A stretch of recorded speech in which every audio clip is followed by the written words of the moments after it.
welcome back to another part of this F1 25 My Team career mode. This is part number 25 today for the Hungarian Grand Prix. Last time out at Spa, we had Leclerc taking victory ahead of Lando Norris and Max Verstappen as our era-defining rivalry with Williams has really heated up. We are now separated by only 1 point, and Williams have got back ahead of us in the standings. It was a late overtake to just try and limit the damage, but ultimately it was a pretty tough race. But one thing that was great was at the end of the episode, we got up to fan rating 5, and quite nicely timed, we also now have a choice with our title sponsor. It's the time to negotiate with some sponsors. Obviously, revenue is key to our chances in F1, so we need to cut as many big ticket deals as possible. Now is the time to make it happen. So this is pretty exciting. For the very first time in this new My Team series, My Team 2.0, we get to choose our new title sponsor. We already had the choice at the very start of the series, but this feels a bit different because it's now, you know, unlocking a new sponsor that isn't there at the start of the game. And obviously we're a more established team. The terms are better. And I think it's time to usher in a new era for this team into Season 3. We've had a good 2 seasons with X-Formig, but I really like the look of Duotone. Their logo looks awesome. The backstory is also pretty damn cool. You know, every single sponsor has their own kind of fake little backstory, and this one is pretty sweet. Duotone, an audio technology corporation established in 2001 under the name Project Tone, then quickly rebranded in 2004. Since then, Duotone has become a leader in the audio industry, known for its innovative and hugely profitable audio products and its mass appeal through multiple celebrity endorsements. That sounds like a brand that we want to get involved with. The terms look pretty good, and like I said already, the logo is pretty sweet. So eventually we'll unlock that full colored logo. We'll start off with the base, you know, just black and white ones, as we have done for most of the sponsors here. But I'm seeing a vision in my head of what like a livery based around this logo and, you know, the color scheme maybe kind of, you know, blending in with our fluoro yellow and the white and the black. I think it's gonna be a really nice, cool new look for the team, a new era in Season 3. X-Formig, it's been good, but we've completely maxed out all the loyalty rewards. It is time to go with someone different, and it's going to be one that's paying us more overall as a package for the weekly income, the bonuses, and then the seasonal goal as well. So there were some counter offers, but I felt like we'll just stick with the main contract that was given to us, presented to us. So we're going to go with Duotone. Great news, boss. The sponsor we were after are pleased with our proposals and are happy to sign. I'll get all the relevant paperwork sorted. All that's left to say is, congratulations. So that will come in next season. For now, we still stick with X-Formig and the livery we've got. But I'm hoping you guys will agree that that seemed like the obvious option, going for an exciting new sponsor that was available to us compared to the 3 starter ones, basically. And I'm kind of looking forward to, as we go on through the series, you know, what other ones we could unlock, you know, once we get to higher fan ratings. Speaking of, we're now finally up to fan rating 5. That gets us some extra corporate income by 25%. That's actually quite significant. 25% extra corporate income, facility improvements costing 5% less, and then the perception with all drivers was already there as we came up to fan rating 5. The sentiments are high, and we've just barely crossed over to fan rating 5, so I'm hoping we can stay there, even though it might be a couple of difficult races still coming up, because we're still obviously waiting on unlocking those further R&D upgrades, and we need phase 3 for that. So there is half a chance we might have, you know, equally difficult races as we did in Spa. Saying that, I think you'll hopefully agree, even though it was a difficult quote-unquote race at Spa, it was still a massively fun one. A lot of good battles to be had, trying to maintain position really and make the strategy work, and, you know, maybe trying to punch above our weight as much as we can. We have a new owner training perk for the first time in ages. It feels feels like that last bit of owner training to get this latest point took forever. But because we've got a new title sponsor, I finally thought, let's purchase that perk that gets us the loyalty growing at a quicker rate. Annoyingly, we can't actually do the owner training to activate the perk yet, because there's 2 days in the activity timeline. You need 3 days to train, so we're going to have to wait a little bit. And I think we might need to wait 2 episodes, because I think the next race after this one is so quickly coming after the other. So it's going to be a little bit annoying just to have that in the banker, but it is what it is. As you can now see, we're taking a look at our livery going into this episode and going forwards, really, as we have finally unlocked some new sponsor placements on the rear wing. Plenty of different spots on the end plates and on the rear flap on the rear hand side. We've got 1 extra slot on the side pod, and then more importantly, you know, visually speaking, the most important part of the car, really, because it's the part you see for most of the episode, is the halo. Finally, some new slots on the halo, but we've got 1 extra slot that we've added in next to the Aarava logo on the top of the front of the side pod. You can see, I think, you know, fits quite nicely. There was always a bit of a gap there. That was just, you know, open arms for a new sponsor to be added on. We've also changed around some of the sponsor placements in terms of which ones are where. Some of them also with new variants on the car, adding a splash of color here and there and just a bit of a difference around the front of the car, not changing too much in terms of the front wing and the end plates, but I'm really happy anyway with how the front end of the car has looked pretty much all of this season since we added in those details. But now on the rear wing, this is where probably the biggest change has come along with the halo, is now we've got the Equator oil flame or oil droplets in red on either side of the rear top flap where the DRS opens, and then we've now got a proper looking rear wing end plate on either side with 3 sponsors across, not just 1,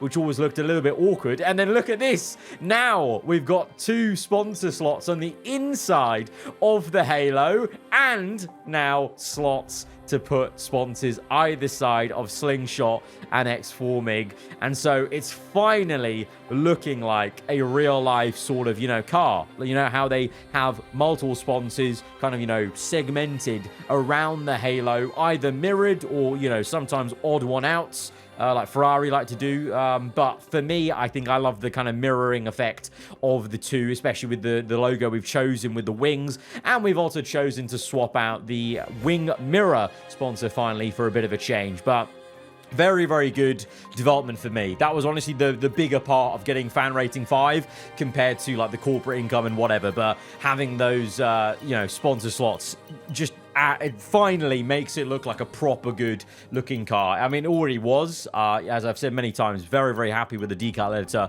on this year's game. Hopefully they can build on that in future games. But yeah, I've been surprised how much I've enjoyed having it rather than just going on with the usual kind of PC mods with real logos and such. I feel like more of a connection to the fake sponsors because of that income added on, and also just the earning of the right to place those sponsors, basically, as we now again, we're going shopping again in the engineering department. I think if you look at the workforce, 394, we need 405 for phase 3. I think next episode, I think we finally get phase 3 on the engineering. That is going to be a moment that is, it's been in waiting for so long. It's been frustrating in many ways of, you know, being bottlenecked. We've made a few upgrades, obviously. We've still made some progress. We could still technically purchase that tire upgrade. And maybe after last episode, I was quite tempted, but I thought, no, I want to save it, because some of these upgrades that we can unlock once we get phase 3, they're surely going to cost like a lot. Like, I'm talking like 2,000, 2,500. So we need to save as much R&D as we can for the breakthrough. It's going to be a bit of pain for this episode into next as well. But then come phase 3, once that comes in, we'll be able to actually start making some real ground, and making the same sort of ground that the teams above us are doing, because Ferrari, McLaren, Williams, Aston all continue to upgrade.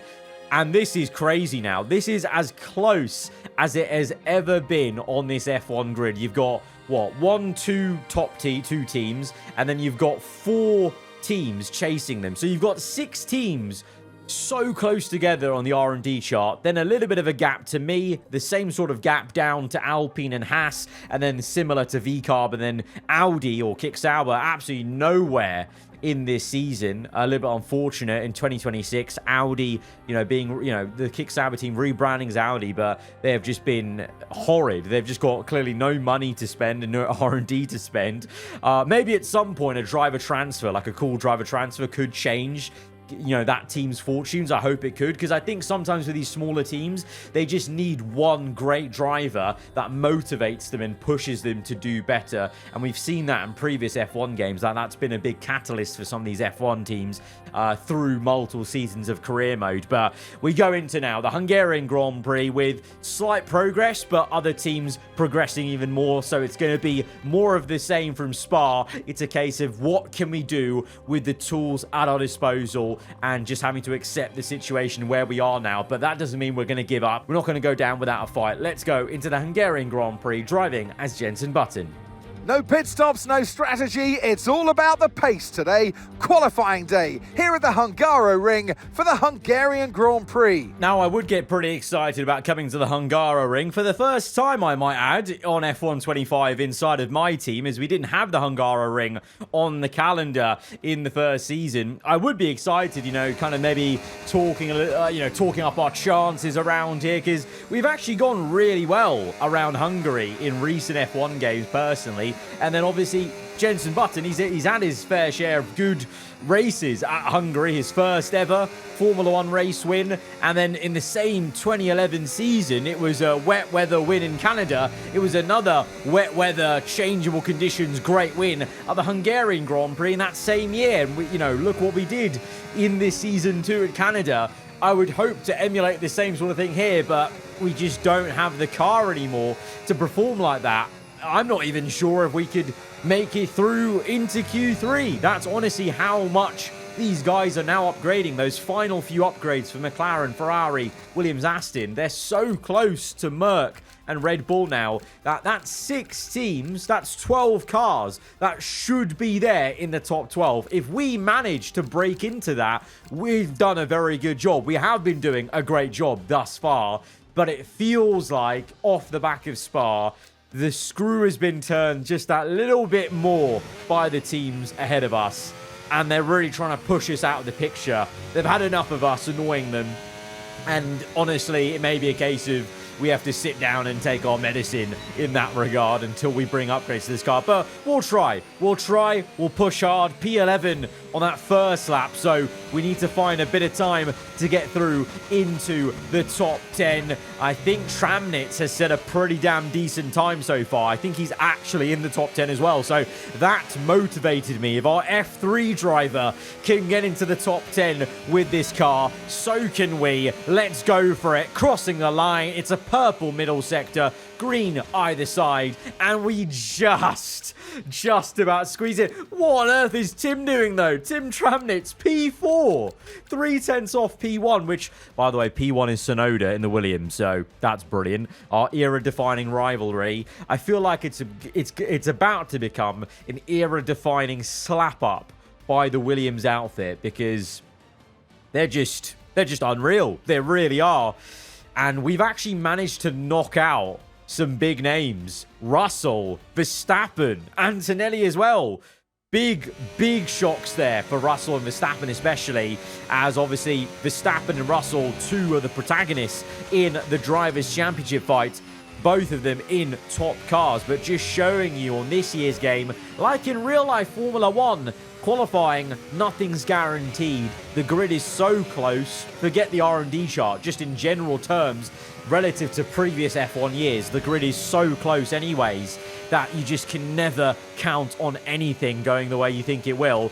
And in Q3, we pull off the biggest finesse ever. What a lap from us as we go with a 1:12.9 dead to go P4. It's an all-British second row. We're alongside Lewis Hamilton. So I mentioned 2011 Hungary. Button and Hamilton were teammates then, and they line up together here today. But Hamilton in the Ferrari, seeing his teammate who just won the Belgium Grand Prix on the front row. But it's Alex Albon. Sorry, by the way, I didn't even make a fanfare about that. There should be a fanfare about that. Albon is on pole in a Williams. What is going on? This is our worst nightmare realized. Our rivals are on pole. Oh dear. Oh dear, dear, dear. This is this could be bad. We've said that before, and you know, Williams have not really finished the job. They seem to be really quick over one lap, quick at the start of stints, but their tyre wear seems to be letting them down. It could be the same thing here around Hungary, but they're consistently now spooking us in terms of getting these top positions in qualifying and getting closer and closer to an elusive race win of their own in this second season. Let's find out. Let's go to the grid for Sunday's race. Welcome to Budapest once again for another round of Formula One action. Historically, a good race for first-time victories, with Button, Hill, Alonso and Heikki Kovalainen all reaching the top step of the podium for the very first time right here. It's time to take a look at our starting grid for today's race. Alex Albon leads us away from pole position, with Charles Leclerc alongside. Considering the rest of the grid, we have Hamilton, Button, Yuki Tsunoda and Piastri, Norris, Tremnitz, Stroll and Carlos Sainz, Russell, Verstappen, Andrea Kimi Antonelli and Colapinto, Lawson, Gasly, Jack Doohan and Esteban Ocon, Aaron, Hadja, Bortoletto and Nico Hülkenberg rounds off the grid. Which of these talented drivers will come out on top today? And alongside me for this afternoon's commentary, Naomi Schiff. Good afternoon, Gnomes. I know what we've got to do before the start of today's race, but what about our driver? What do the final hours look like for them? Well, every driver certainly has their own way of preparing themselves before a race. But I can tell you that pre-race rituals are a real thing.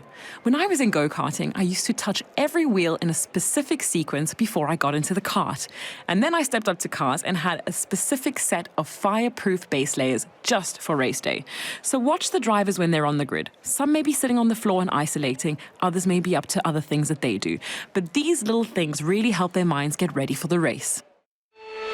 Well, they say Hungary is Monaco without the barriers, so this might be a race where we've done very well to qualify this high, and maybe that could pay us dividends of holding people up. But this main straight is an overtaking opportunity, unlike in Monaco where it's not guaranteed. And I fear the AI might be pretty good around here, because they were in last year's game. I know it's a vastly different game in terms of the handling and AI the way they are, but I think tyre wear and tyre temps are going to be an issue. And also, even without that hunch, it's just a big unknown. We've not done this track yet. So this is, you know, a whole new experience for us on this game, with this car, in this series, and we are just going to have to see how it goes. All we can do is try and stick to our game plan, which is on the medium tyre, as is everyone else, and then maybe going to a hard compound as we go to 5 red lights, and we're underway for the Hungarian Grand Prix. It's a good start for Albon, off pole position in the Williams. We're using Leclerc as a tow line. We try and get down the inside of both Ferraris. There's a bit of ping pong going on from right to left between Leclerc and Hamilton. The Scuderia being aggressive as ever, trying to maintain track position, but we're going to force our way through, get the elbow out on Leclerc and squeeze him right out to the point where we nearly squeezed ourselves off onto the grass there, just helping out our fellow compatriot get up to 3rd place, but really just making sure that we bother the man in form, which is Leclerc. He just won the last race, so if anyone's going to overtake me sooner rather than later, it will be him. So we now put him in a bit of traffic, but to be honest, now thinking about it, maybe doesn't matter, because honestly, it's almost going to be a good thing if these guys overtake me sooner rather than later to go chasing after Albon, because the worst thing for us as a team is if Albon wins. You know, obviously no shade to him, but they are our main rivals in this game, in this series right now. So as we go through to the end of lap 1, Albon has already got a 2-second gap nearly in parts, in corners where I'm a bit slow, and Hamilton is all over the back of us. So we aren't going to put up much of a fight because it's in our best interest that someone goes and chases after Albon for first place. And at the same time, it's maybe the beginning of accepting already in this race that we did really well in quali, but I just don't think we have the race pace. Tramnitz already is falling away.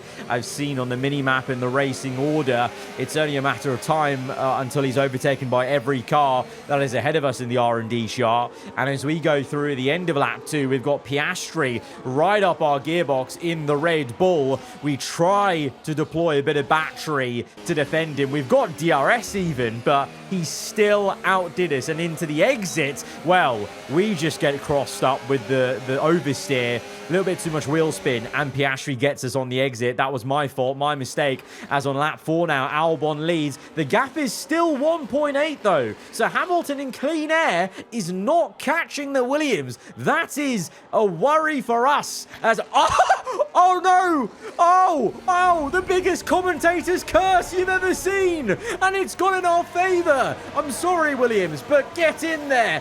Albon retires from the lead of the race. Unbelievable devastation at the blue corner in the paddock.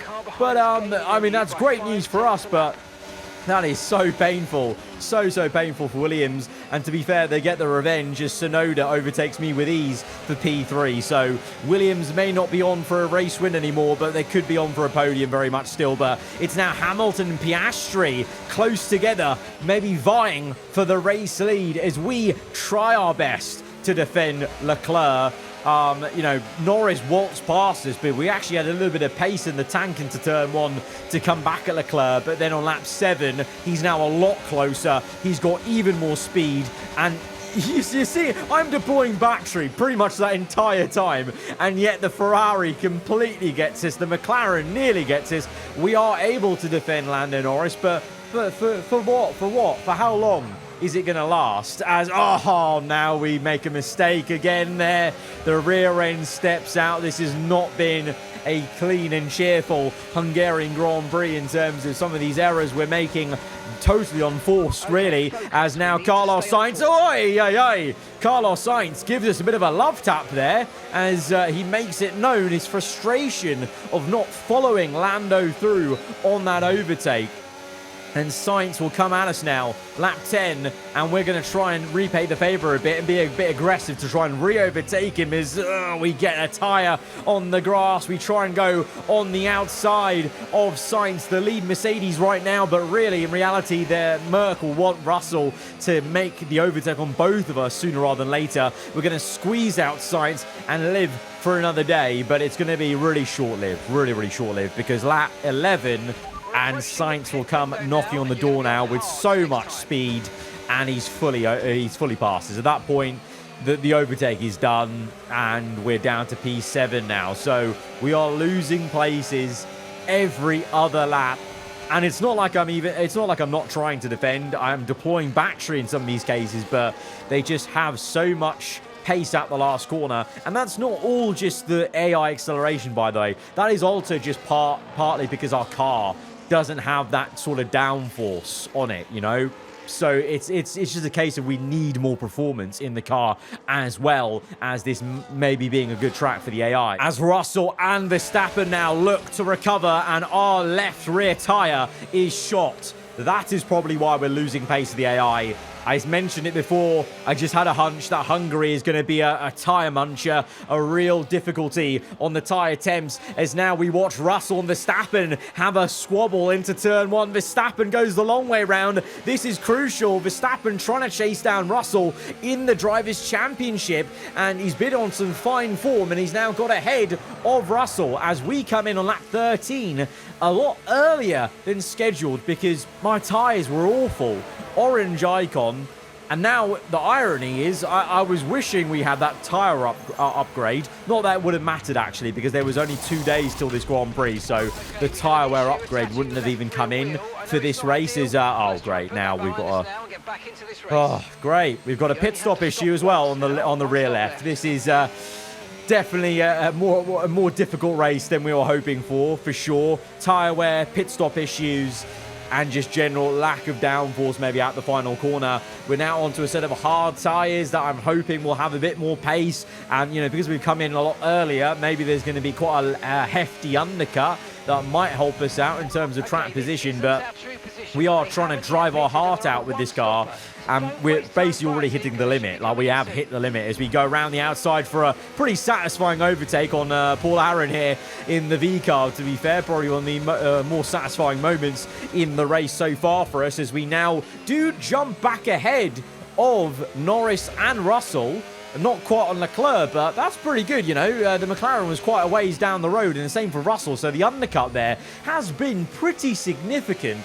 Like, we're multiple seconds ahead of Tramnitz, who was the next car along when we came into the pits, as Piastri has made the undercut work. Piastri and Red Bull have pulled a blinder. They pit earlier than Ferrari, and they've got Piastri ahead into the lead. Hamilton now down to second. Tsunoda still sitting in third place, and Verstappen, in the converse to what we've just been talking about, Verstappen has pulled off the overcut. He's stayed out longer than Norris, Sainz, Russell, and has jumped the lot of them. He was already ahead of Russell, but he's jumped Sainz, he's jumped Norris, and so Verstappen now sits in P5. So the Red Bull undercut, overcut, doesn't matter. Looks like they've just got the pace today to be absolutely on it as they continue to try and chase down Mercedes in the Constructors' Championship, and Verstappen, the main spearhead for the Drivers' Championship nowadays. But, you know, Piastri was there for most of this season, so let's not count him out. He's just having a difficult period, but this might change things. This race might change things if he goes on to win it. That could be a big booster for his AI's focus, remember. A big part of how the AI perform is the focus, is that momentum they have from race to race. If you hadn't guessed it, we got absolutely done by the Mercedes drivers, and we didn't fight that too much because there's no point of fighting it. They're not in our fights at all. You know, in previous races we did give it a good go, but here at Hungary, they're clearly in a different class, as Verstappen now looks to make another overtake on the outside of turn one. He is loving that place for a move here today, as DRS aided in down through the left-hander, surely gets the elbows out for a classic squeeze, but Leclerc is a hard cookie to crack, and he keeps his foot in. The Ferrari and Red Bull continue to be side by side, but Verstappen just has to accept that for now, but eventually I feel like he is going to get Leclerc. Lap 27, Tramnitz is now under a second, and we tactically let him by because we need to get every point we can in a race like this where they're far and few between. So Lawson is right there. I need to defend Lawson and give Tramnitz some breathing room. We did that same job for Button's AI last episode as Tramnitz, and now it's now our turn to do the same as Button. As Doohan, though, retires. Lap 27, just where the pit entry is. Doohan is retired, and that is going to call out a safety car because of where he was on track. I think it's time for a soft. Yeah, unboxing this lap. I think it's time for a soft tire, as the delta time is wildly skewed, isn't it? Why are we so far back now from... We're going so slow through Sector 2. Oh, hang on. The delta's gone. Oh, it's back now.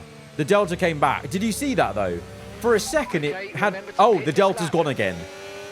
I think that safety car's, this delta time's a little bit odd as we go off circuit because of the amount of tyre wear we got. We're going to go on to softs. What have I got to lose? What have I got to lose? Let's pit. Let's pit. This is an opportunity to maybe do something more than just a P10, but I don't know what that delta time was. Very, very weird turning on and off as we went through the lap, but we're in for a set of softs. It's going to be a slightly worn set of softs, but it's going to be better than the hard tire we're on. And I know we're going to be down to, might be P14, even more P15, but honestly, with the tyre wear we had, I think we would have been absolutely screwed from a top 10 if we restarted going to green on that same set of hards. So even though we're down to P16, I reckon we can at least minimum gain 6 places back to finish P10. A P10 where I don't think we would have finished if we stayed on hards. The only annoying thing is Tramnitz has stayed on hards. Obviously he would, as everyone else has. So his position is in jeopardy. So this might turn out to be actually a bit annoying for us as a safety car. As a team, this safety car may not benefit us. But for me personally, at least we can have some fun here on the soft compound as we get going. Gasly a little bit slow out the final corner as we look to make the pass. But even with the soft compound, we don't even have enough advantage to completely out-traction Gasly on the exit of the final corner, surprising it. Oh, no! No! Tramnitz got held up by the Audi. The blue flags, absolute nightmare. The Audis, what are they doing as we go around the outside of Ocon to overtake one Haas out of 2 to get into P14 is it now? But Tramnitz has just lost the position to the Aston Martin of Lawson, and Colapinto now is all over the back of him as we look to make the pass on the outside of Kimi Antonelli in to P13. Then very swiftly at the end of the lap, getting Lance Stroll as he frustrates us again, being a bit of a mobile chicane, and Colapinto now having a look at Tramnitz, but we're going to attack Colapinto before he can have a go at Tramnitz. And so in the end of it, I actually might just be defending Tramnitz's P10. We're trying to close up to him because I actually think instead of defending Tramnitz, we may as well overtake him because we're now on soft. So maybe there's a slight chance we can catch up to Lawson. But even on these soft tyres, oh, there's a spin! Carlos Sainz has spun it! What on earth has happened there? At turn 1, the Mercedes is backwards. I was going to say, even with these softs, we're not really gaining that much in the corners.